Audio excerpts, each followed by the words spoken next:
Let's start with the unfortunate weather that has been part of the story. It's not going to affect the playing of the game or the preparations because there are indoor facilities, but some of the ancillary events. How do you think the Metroplex has handled this very inclement and shocking weather for your area? Well, I give them A pluses because this is extremely inordinate.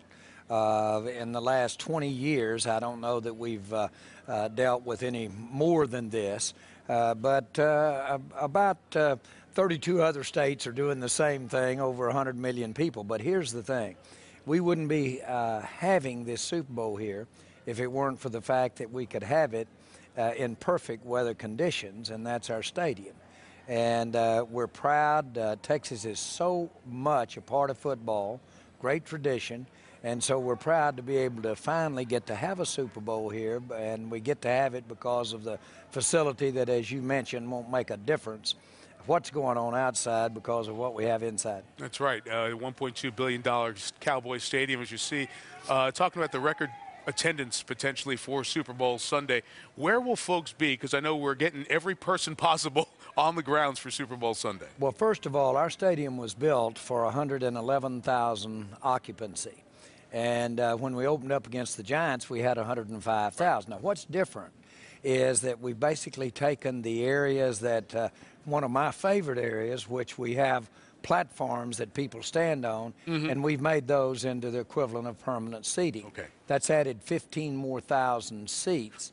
And so that probably restricted to some degree on the way we got 105,000 people in the stadium for the Giants, right, or the way we got 108,000 people in for the NBA All-Star game. But, you know, the record's a little over 103,000.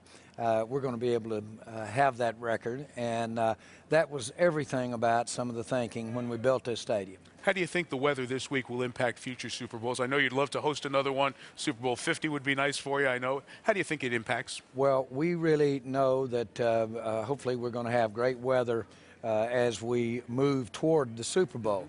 Today's Thursday. This really is when it's just getting started. I think I've been to a total of about 30 of the 45 Super Bowls, and you don't even head that way until Thursday. But the bottom line is that I know how, for instance, Fort Worth, Mayor Mike Moncrief has led this area. They're so ready and are handling any issues or challenges with the weather.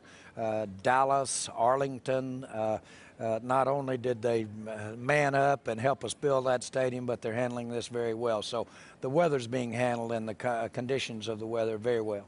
It's a great party, and you've been planning for this party, but you wanted to be the guest of honor at the party in so many ways. How does the disappointment of a tough season this year, 6-10, feel now as Super Bowl week and everybody's arriving? Well, I've never been to a Super Bowl, but there wasn't an element of disappointment if the Cowboys weren't playing in it. I think that's why I go to everyone that since I've owned the Cowboys, is because I want to feel that disappointment. That's you get up in the morning and go to bed not thinking about building a stadium, but winning a Super Bowl when you do what I do. So that's Super Bowl Sunday when you go and it's not the Cowboys, that little pain in your gut, that kind of drives you and everybody else. It always hurts. Matter of fact, I want it to hurt. It should hurt. I'm proud of those two teams that are there, obviously proud of the Packers and the Steelers.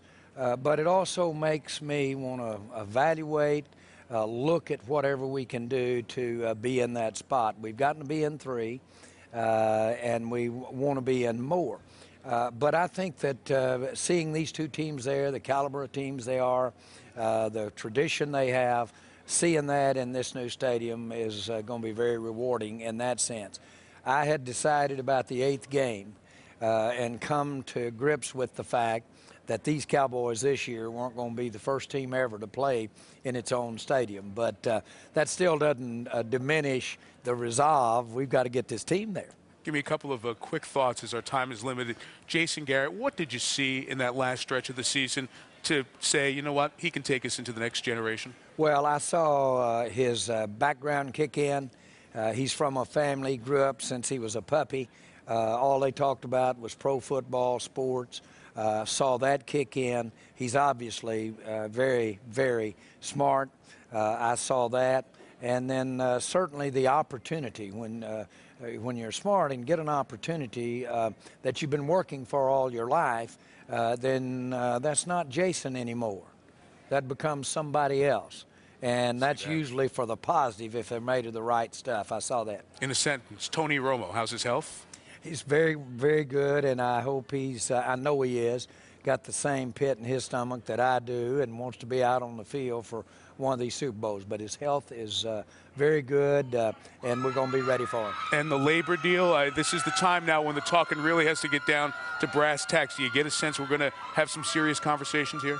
Well, we really should have been having serious conversations, but we're at a point that I hope our fans really point toward when we play football in the fall. And don't get angst over the fact that we're working on this. Every organization, every business in the world, much less in the United States, has had to revisit its business model in these times. And the NFL is no different.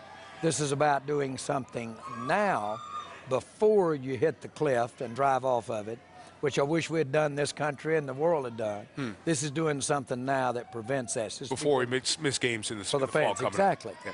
Thanks for throwing a great party. We look forward to the rest of the week.